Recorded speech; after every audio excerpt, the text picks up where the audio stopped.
compartilhar um texto com você, na verdade, que muito me impressiona esse texto, não é? Evangelho de Marcos, vou pedir que você abra comigo lá, por favor, Evangelho de Marcos, capítulo de número 10, Evangelho de Marcos, capítulo 10, queria que você só encontrasse esse capítulo, eu vou te dar um pano de fundo rápido para que nós não pensemos nada fora de um contexto, mas eu preciso fazer essas considerações a respeito dos evangelhos, chegando ao Evangelho de Marcos, chegando à passagem que vamos ler. Capítulo 10 do Evangelho de Marcos, quem já encontrou diz amém aí, por favor.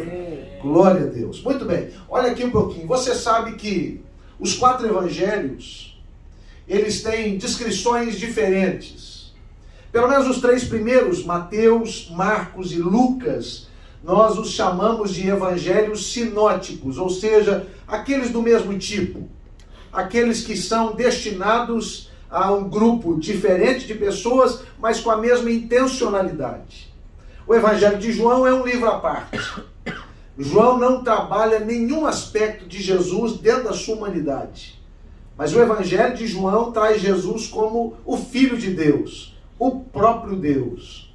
Mas é realmente o Evangelho de Marcos que me impressiona, porque realmente é ela que vai nos aproximar, ou ele que vai nos aproximar daquilo que Deus sonha conosco e por que da vinda de Jesus. Se Mateus o apresenta como rei e Lucas como o filho do homem, Marcos é aquele que fala de Jesus, o servo. Jesus disse: eu não vim para ser servido, mas eu vim para servir. Ele também diz: eu vim resgatar. Que função é essa, senão a função de quem é servo? Por que nós estamos aqui? Estamos aqui porque somos servos. Estamos aqui porque nós entendemos que na parte de Deus, a nossa incumbência é servir e glorificar o Senhor. Então o Evangelho de Marcos aqui é a minha tônica imprescindível para essa conversa aqui de manhã. Capítulo 10 do Evangelho de Marcos vai ser uma narrativa, desde o seu começo, a respeito de algo que está acontecendo com Jesus. É interessante ver que Jesus está permitindo que o seu nome expanda, e nunca foi o não desejo de Jesus propagar o seu nome. Isso a gente precisa entender. Não confunda muitas vezes o fato de Jesus ter um espírito humilde, um espírito de servo, com o não desejo de tornar este nome e esse espírito conhecido sobre todas as pessoas. É por isso que o apóstolo Paulo diz: eu não me envergonho do Evangelho. O Evangelho não é motivo de vergonha, o Evangelho é motivo de alegria e de expansão. Louvado seja Deus, amém. Porque no Hotel Hilton aqui tem um povo que professa o nome do Senhor, amém. E o nome do Senhor vai ser expandido por esse lugar em nome de Jesus. Por isso vocês estão aí já procurando um novo lugar, para também expandir sobre esta cidade aquilo que Deus tem colocado na vida de vocês, aquilo que o Senhor tem feito. Então Jesus permite que o seu nome vá à frente, vá adiante, isso gera uma fama. Você sabe que a fama de Jesus percorria as vizinhanças, as cidades, e aonde Jesus estava, uma particularidade acontecia: as multidões estavam com ele.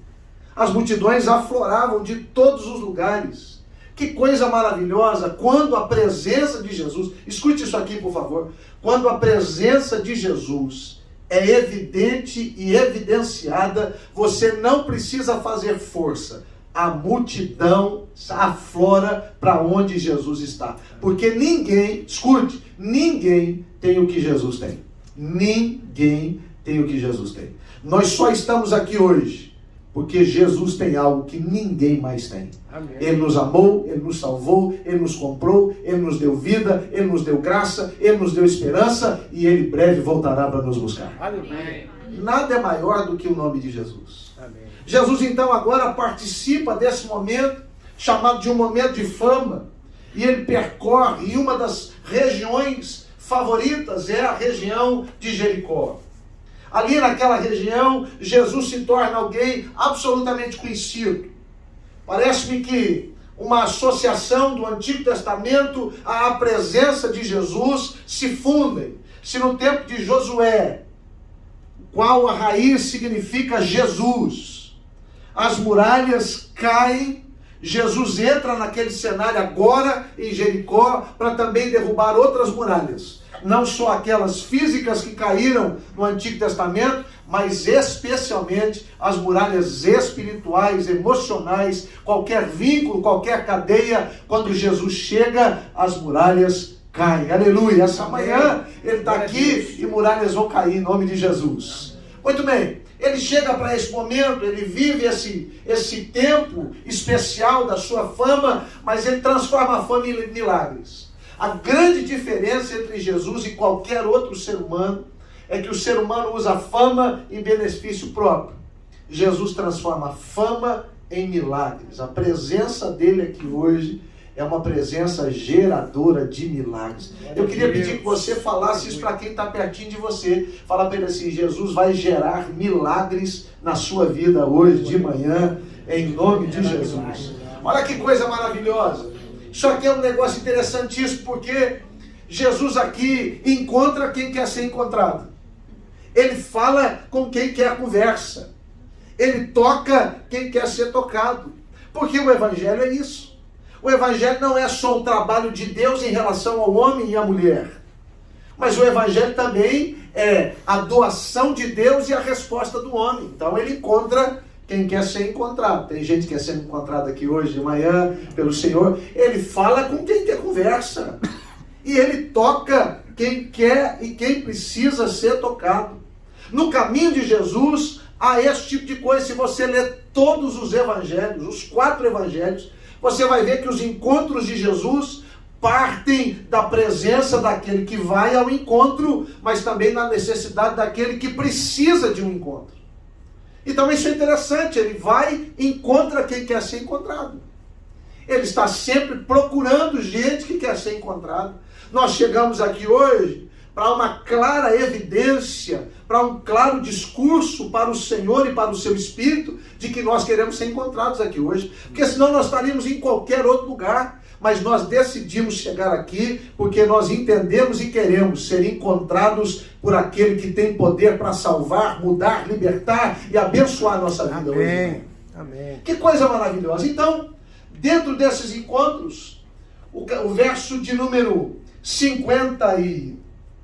46, na verdade, capítulo 10 do Evangelho de Marcos, o verso 46 é o verso que eu quero ler com você aqui.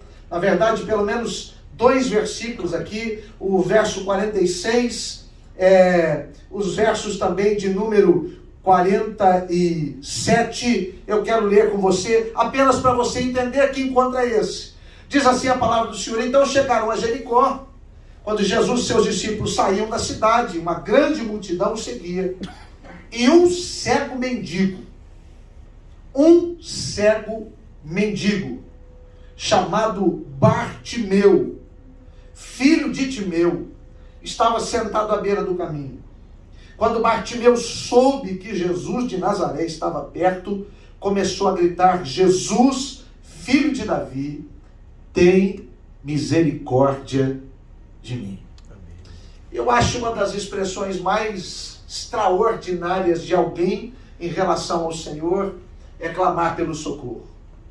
Bartimeu, esse homem que na verdade não é ou não leva este nome como nome próprio, mas Bartimeu, filho de alguém chamado Timeu. Filho Timeu. Alguém que não tinha um nome conhecido de todos. Quem sabe, em algum momento, pelo seu estado, pela sua condição, pelas suas escolhas, ele já não tem mais uma identidade. Ele é só alguém que é filho de alguém que se perdeu no meio do caminho. Como eu disse a você, eu moro numa cidade interiorana do estado de São Paulo, pequena. Uma cidade pequena. E é interessante lá em Itatiba, porque quando alguém vai te perguntar alguma coisa, a primeira pergunta que fazem é: você é filho de quem? Você é filho de quem? Quem é seu pai? Quem é sua mãe? Você é filho de quem? Nós carregamos consigo ou conosco as histórias dos nossos pais. E Bartimeu não é diferente. O menino que agora é filho de Timeu, mas ninguém sabe por que chegou naquele ponto ou o que ele fez para acontecer isso. Ninguém sabe onde está a sua casa, sua família. E é por isso que com tanta ênfase ele diz: filho de Davi, tem compaixão de mim.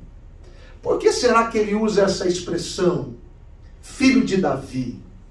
É óbvio que não é só uma alusão ao filho de Davi profetizado nas Escrituras, mas é uma alusão também a uma linhagem que é capaz de trazer alguém que é miserável, alguém que não tem nada, alguém que está desprezado, alguém que está abandonado para dentro da sua mesa, assim como fez Davi com Mefibosete, um aleijado que estava esquecido, parente de Saul, abandonado, o reino muda, o rei agora é outro, e Saul, que antes era amigo, é inimigo porque tenta matar. Davi então assume o reinado e Mefibosete se esconde, dizendo: se antes a coisa era difícil, imagine agora. Mas Davi carrega consigo o espírito daquele que é todo poderoso. Nós não somos um povo vingativo, nós somos um povo misericordioso. Aleluia.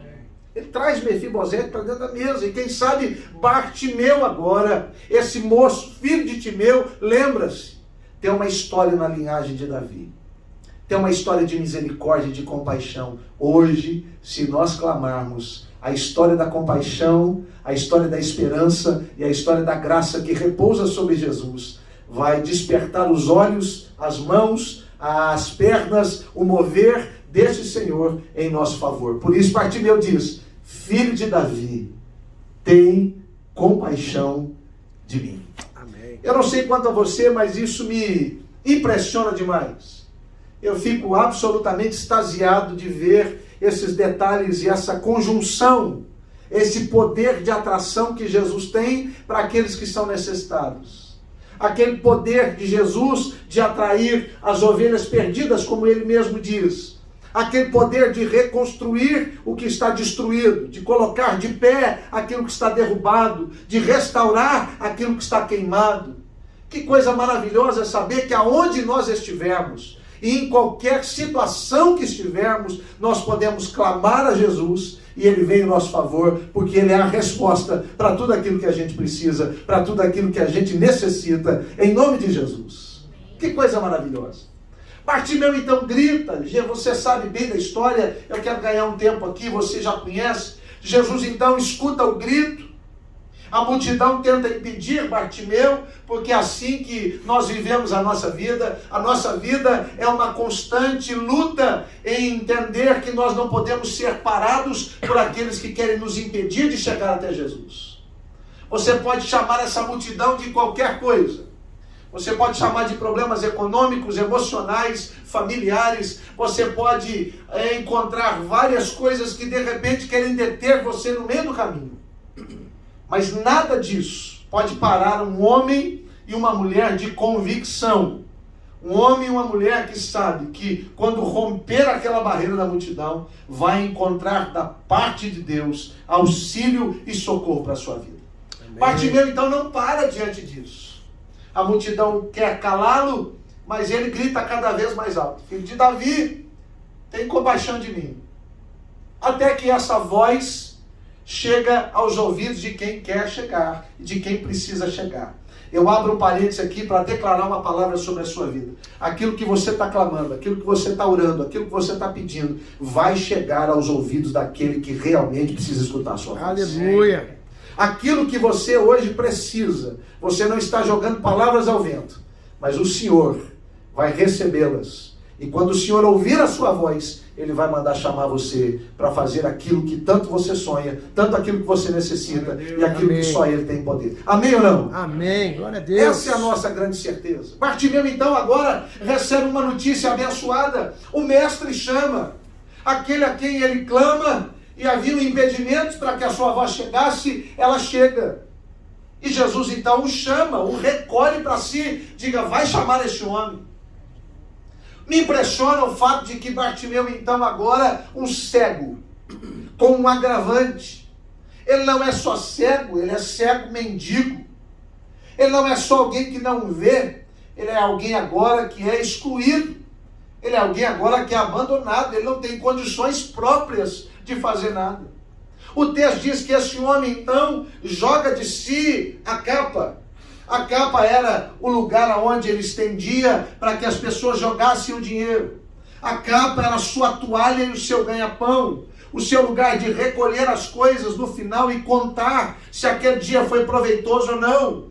Minha palavra para você é: Deus não tem uma capa para você, nem neste lugar, nem em qualquer outro lugar, para você contar os saldos da sua vida. Deus tem a sua graça, as suas mãos e o seu favor para dar a você algo que nada e nem ninguém pode dar no nosso lugar. Por isso que então Bartimeu agora salta daquele lugar quando ouve que o mestre quer chamá-lo. Joga fora aquela capa, porque ele sabe que quem se encontra com Jesus não volta mais para o estado onde estava. Quem encontra-se com Jesus não precisa mais daquilo que precisava. Quem se encontra com Jesus agora tem outros recursos. Os recursos agora vêm das mãos do Todo-Poderoso, não vêm das mãos ou do coração das pessoas que às vezes sentem dó. Deus, na verdade, agora está nos livrando de tudo aquilo que é paliativo para transformá-lo no eterno. O nosso sustento, a nossa provisão não vem de outro lugar e de uma outra pessoa que não seja dos céus e do Senhor Todo-Poderoso. Amém. Bartimeu levanta, joga aquilo fora. Ele diz: eu nunca mais vou voltar para onde eu estava. Glória a Deus. Eu nunca mais. E aí ele vai, se com a ajuda de alguém ou não, se guiado pela voz de alguém ou não, ele enfrenta os seus problemas, os seus medos, as suas retrações. Você sabe que na cultura judaica ou hebreia, quem tinha deficiência não podia habitar no meio do povo. Era considerado alguém imundo, excluído. E esse homem agora vence as suas impossibilidades. Ele vence aquilo que as pessoas disseram sobre ele e contra ele, e ele vai ao encontro daquele que não ligou para o seu estado. Não ligou se ele tem ou não, se está faltando ou não, se tem de sobra ou não, mas o chamou pelo nome. E eu gosto disso, porque o Senhor sempre chama a gente pelo nome. Eu gosto disso. Bartimeu então agora vai até o Senhor, e lá diante do Senhor, verso 51, e aqui eu quero dar pelo menos aqui esta ideia a você. Verso 51, Jesus faz uma pergunta: o que queres que eu te faça? Se eu pudesse dar um nome aqui, pelo menos um tema, para essa conversa nossa aqui, eu diria que uma resposta certa muda tudo. Amém. Uma resposta certa muda tudo. Você já ouviu a palavra de Deus dizer: pedi e não recebeis, porque pedis mal. Isso é Tiago, capítulo de número 4. Pede e não recebe, porque pede mal. Às vezes não alcançamos as coisas porque não temos consciência do que realmente precisamos. Às vezes não respondemos à altura daquilo que o Senhor quer nos dar e aquilo que Ele prometeu, porque não temos a mínima noção do que realmente nós precisamos da parte de Deus para a nossa vida. Por isso que uma resposta certa, ela é capaz de mudar tudo. O que queres que eu te faça? Imagine hoje pela manhã, queridão, se o Senhor entrasse por aquela porta fisicamente, porque Ele já está aqui conosco, amém ou não? Mas se nós o pudéssemos ver, e Ele fosse a cada um de nós perguntando: o que queres que eu te faça? O que queres que eu te faça? O que queres que eu te faça? Nós às vezes queremos tanta coisa, mas nós não sabemos exatamente aquilo que realmente nós precisamos. Às vezes nós temos tantas coisas dentro de nós, até diante do Senhor, tantas coisas. Eu às vezes falo lá na igreja para os meninos, o pessoal todo lá, eu digo assim: a gente às vezes não entendeu nem as primeiras promessas que o Senhor fez para a nossa vida e já queremos outras. Mas uma promessa só tem validade se ela é cumprida, se ela é estabelecida. Uma promessa que fica só na promessa é conversa vazia. Mas aquele que prometeu é fiel para cumprir. Aleluia. Aquele que fez a promessa zela no cumprimento dessa promessa. Por que às vezes não acontece? Porque nós não respondemos de forma correta esta pergunta de Jesus: o que queres que eu te faça? É interessante. Parece uma pergunta boba. Pastor, pelo amor de Deus, o cara é cego. O cara é mendigo. Que pergunta mais boba é essa? Você não tem às vezes uma noção que ou o Senhor está sendo um pouquinho sarcástico em algumas coisas? Parece que o Senhor Jesus, em alguns momentos, em algumas respostas que ele dá, parece que ele está assim, será que ele está tirando, como a gente diz lá, será que está tirando uma com a cara do cara? Ou como diz na minha região lá, está me tirando, mano? Está me tirando? Que conversa é essa? Que pergunta é essa? Você não está vendo o meu estado? Não, eu estou vendo o seu estado, eu quero ver se você sabe qual é o seu estado. O que queres que eu te faça? O que queres que eu te faça? Olha que coisa interessante. Será que em algum momento na nossa história, um cego poderia nos ensinar tanto sobre aproximar-se de Jesus e extrair dele o melhor? Será que em algum momento, olhando para esse texto, a gente em algum tempo percebeu que este homem Bartimeu enxerga mais do que muitos de nós?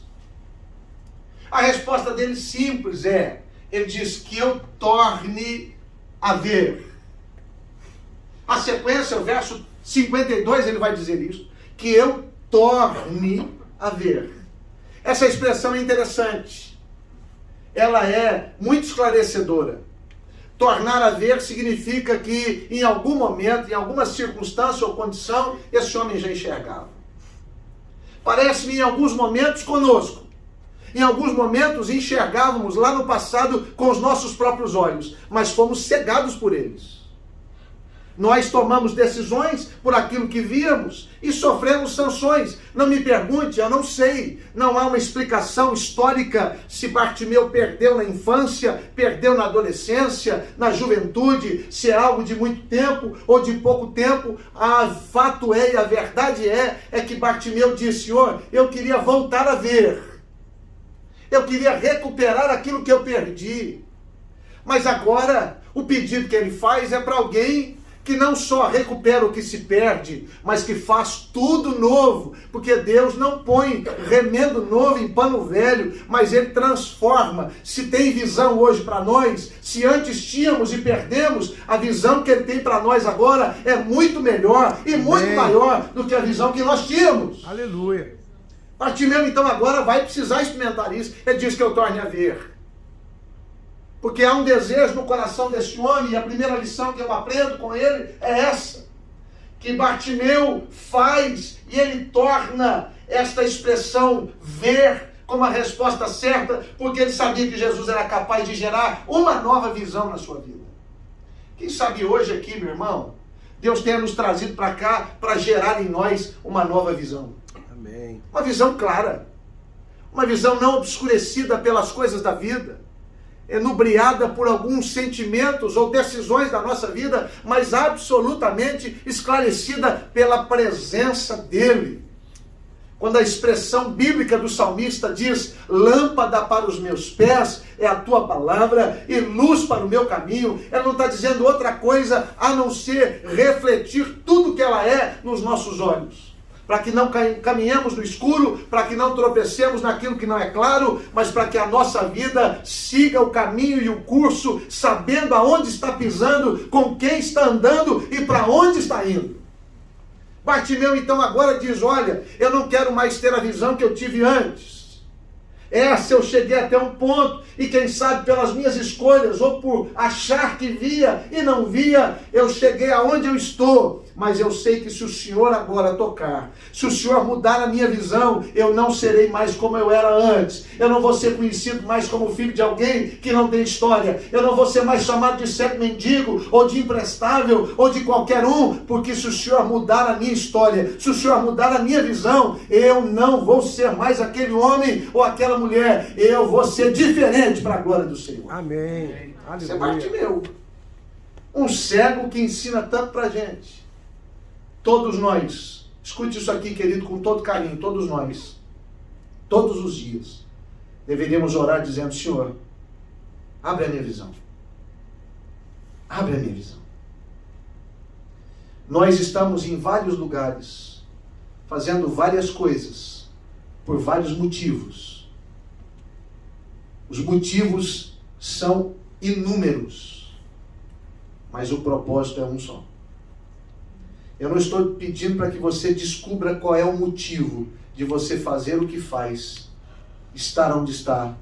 Eu estou pedindo para que você descubra o propósito. O que vai nos sustentar diante de Deus não são os motivos, mas é o propósito. É o propósito. O que faz Bartimeu levantar da onde ele está não é o motivo. Não é o motivo. Motivo ele já teve de várias formas. Ele teve motivos, às vezes, de voltar para casa feliz porque alguém deu uma quantia generosa a ele naquele dia. Mas naquele momento, Bartimeu diz, não é por motivo, é por propósito. Eu vou voltar a ver. Esse homem tem aquilo que eu preciso. Esse homem faz aquilo que eu não faço.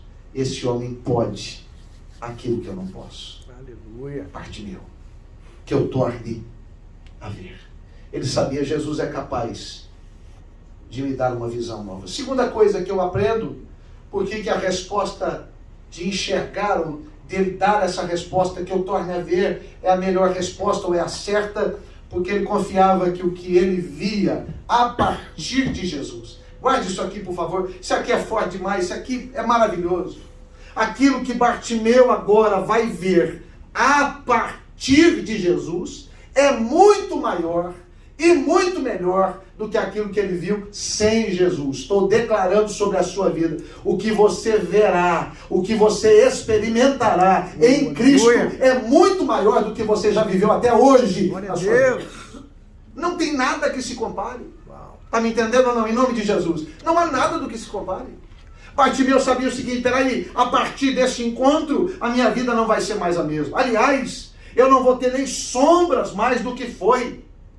Eu posso ter vivido em alguns momentos dentro da minha casa, no tempo que eu me lembro, um tempo bom, mas a partir de Jesus, todos os dias serão insuperáveis. A visão tocada por Jesus vai nos dar a experiência melhor da nossa vida e maior da nossa vida.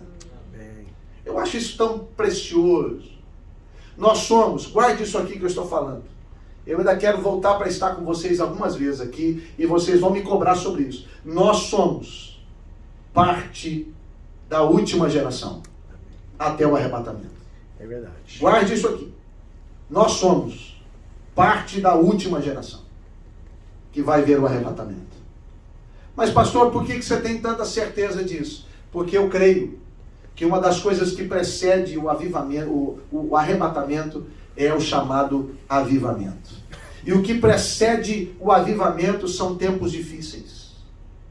Na história, em todos os avivamentos da história, o que precederam, o que vinha antes, eram tempos difíceis. Tempos de ruína. A Bíblia diz isso. Aonde abundou o pecado, superabundou a graça. O avivamento é a superabundância da presença, da graça, do Espírito, da consolação, da misericórdia do Todo-Poderoso sobre nós. Amém. O texto de Apocalipse diz, quando você vê as dores de parto, os momentos difíceis, este é o sinal, este é o momento em que nós vamos ver o Senhor voltar em glória para buscar a sua igreja. O que a gente vê a partir de Jesus? O que vemos a partir de Jesus? Eu não preciso dizer as dificuldades que você conhece do seu país, Brasil, como o meu. Você sabe disso. Mas nós temos experimentado uma coisa que eu, vou fazer 50 anos agora esse ano, não imaginava ver. Sempre sonhei, pastor Marcos, de pensar que um dia tivéssemos um governante que pudesse orar entre os seus ministros, que pudesse começar cada reunião, cada momento, falando do Senhor, ou proclamando pelo menos em algum momento e convocando uma nação a uma oração e um jejum.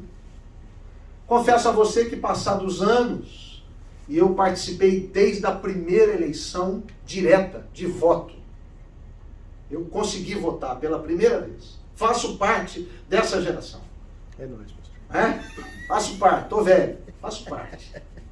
Mas eu nunca imaginei que um dia eu estivesse numa reunião e entrasse o presidente da nossa república e dissesse assim: o Brasil está nas mãos do Senhor. Amém. Eu nunca imaginei. Eu não estou aqui discutindo as preferências políticas, elas não me importam. Absolutamente elas não me importam.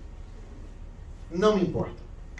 O que me importa é que ao nome de Jesus todo joelho se dobre e toda língua confesse que Ele é Senhor para a glória de Deus. Aconteça o que acontecer, o Senhor tem poder e tem primazia sobre todas as coisas. Amém.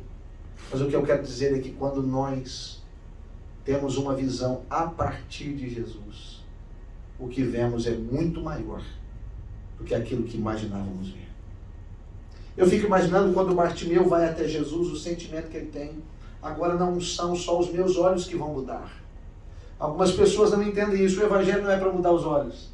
Não, escute. O Evangelho não é para mudar os olhos. O Evangelho é para transformar a vida. Os olhos são apenas um caminho. Os olhos são apenas uma entrada. Os olhos são apenas as informações de uma nova vida. Mas o que Jesus, na verdade, transforma é o cerne. Ele não transforma facetas da nossa vida. Os olhos aqui poderiam ser apenas partes da nossa vida. Partes importantes, é verdade, mas não é o todo. E o que Jesus quer fazer, a partir de uma nova visão, é mexer no todo. Dar-nos uma vida e vida em abundância. Quem pode dizer amém aí em nome de Jesus? Glória a Vida Deus. abundante. Amém. Terceira coisa, eu caminho para o fim. Terceira coisa que eu acho impressionante nesse homem chamado Bartimeu. Ele escolhe a resposta certa, porque para seguir e reconhecer o Mestre Jesus como Ele é necessário que a gente tenha uma visão transformada por Ele. A expressão que ele usa, lá no verso de número 51, a parte B, quando Jesus faz a pergunta, o que queres que eu te faça? Bartimeu responde, está aí na sua Bíblia, será que você pode ler aí esse trecho que está entre o verso 51 e 52? O cego responde, o que ele responde? O que está escrito na sua Bíblia aí?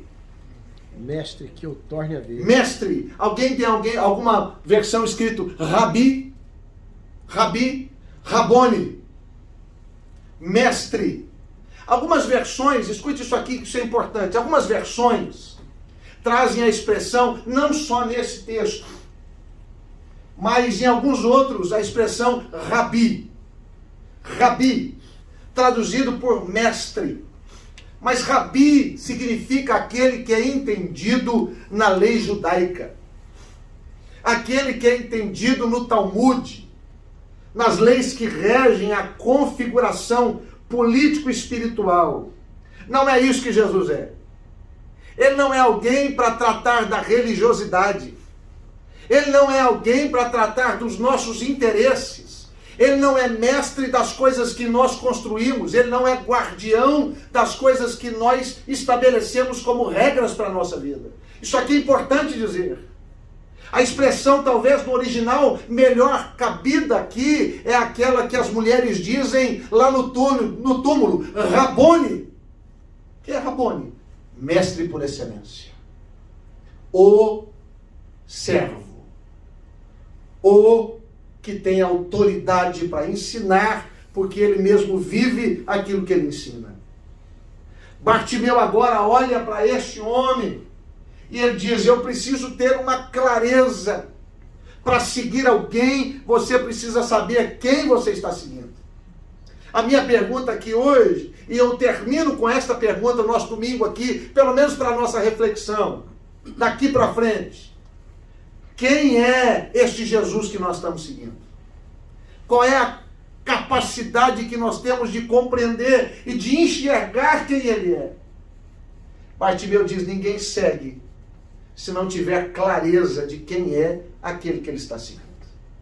É por isso que eu vou e digo para ele que eu torne a ver, porque eu quero seguir a pessoa certa.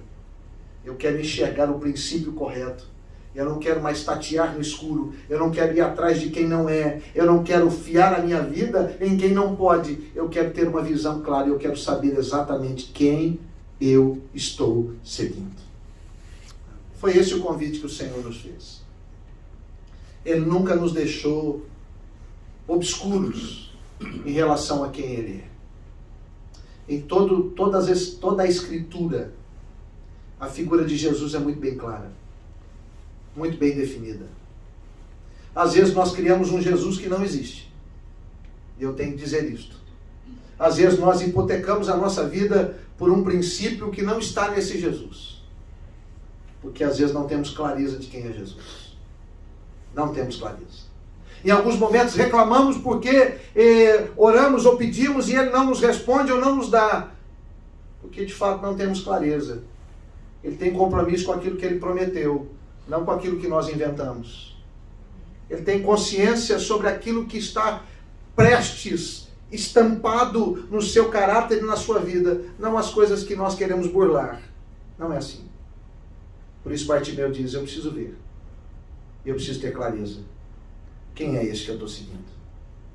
Quem é esse homem que é capaz de romper com uma multidão, romper com uma fama, romper com prestígio, parar a sua agenda, parar o seu momento? O texto diz que ele estava saindo da cidade.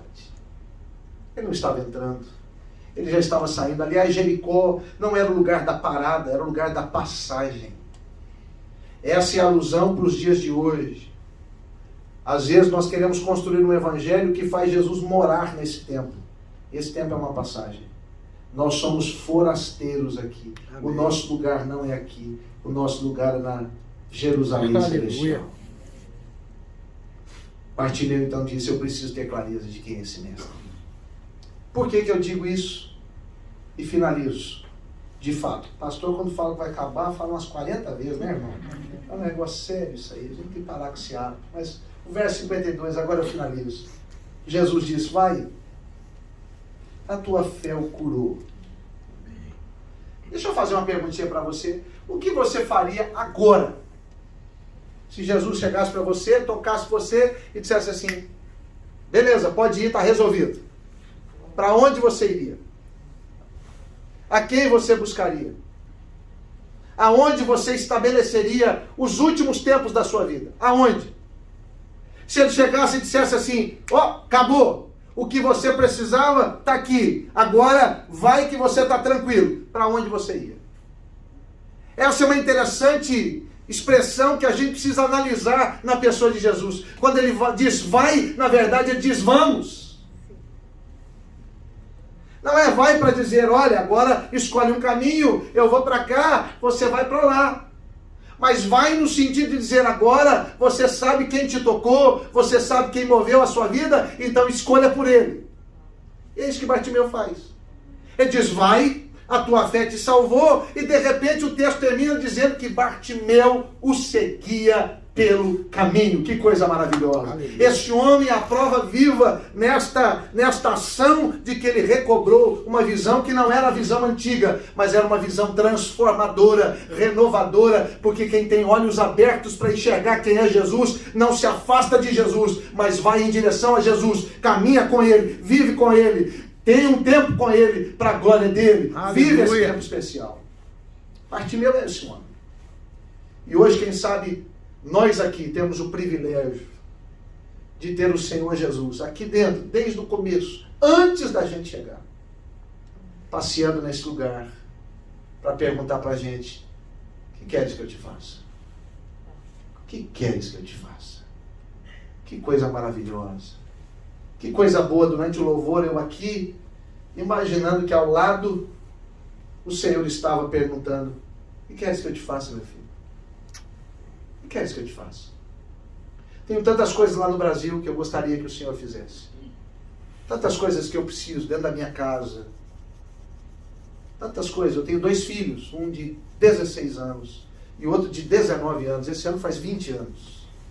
Os 2 jogam bola. Um está num clube já, profissional. O outro começando a sua carreira. E tantas coisas que eu gostaria que o Senhor fizesse, não por mim, mas por eles. Tantas coisas. Mas eu também entendo como pai que eles não vão levar a fama de filho do Carlos, mas eles precisam num momento que o Senhor vá, os chame pelo nome e que eles tornem a ver a clareza do propósito, ver a clareza da graça. Uma geração que não enxerga não sabe para onde vai, uma geração que não sabe para onde vai e não desfruta do melhor. O que queres que eu te faça? Ele diz que eu torne a ver. Esse foi o meu comentário com o Senhor aqui. Eu disse, Senhor, eu preciso ver. Eu preciso ver o que ninguém pode ver. Eu preciso ver aquilo que nem eu mesmo estou enxergando. Eu preciso ver. Que o Senhor nos dê visão clara, Amém. transformadora, renovadora e abençoadora. Amém. Em nome de Jesus. Aleluia. Eu queria orar com você, se você me permitisse, por gentileza. Amém. E orar com você.